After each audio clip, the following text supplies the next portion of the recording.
আসসালামু আলাইকুম রহমতুল্লাহ। প্রিয় দর্শক, ষষ্ঠ ও নবম শ্রেণীর ষান্মাসিক সমাষ্টিক মূল্যায়নের সূচি প্রকাশ। দৈনিকশিক্ষা.com প্রতিবেদক। চলুন আমরা বিস্তারিত জেনে নিই। চলতি শিক্ষাবর্ষে 2024 মাধ্যমিক পর্যায়ে সারা দেশের সব শিক্ষা প্রতিষ্ঠানে ষষ্ঠ থেকে নবম শ্রেণীর বিষয়ভিত্তিক ষান্মাসিক সমাষ্টিক মূল্যায়ন সময়সূচি প্রকাশ করা হয়েছে।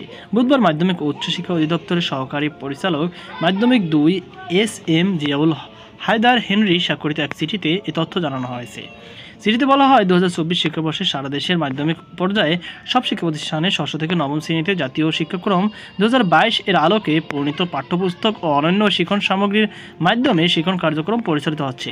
একই সঙ্গে শিক্ষাবর্ষের শুরু থেকে শিক্ষণকালীন মূল্যায়ন কার্যক্রম চলছে। জাতীয় শিক্ষাক্রম রূপরেখা 2021 অনুসারে শিক্ষাবর্ষের 6 মাস একটি সামষ্টিক মূল্যায়ন এবং 12 মাসে আরেকটি সামষ্টিক মূল্যায়ন ব্যবস্থা রাখা হয়েছে।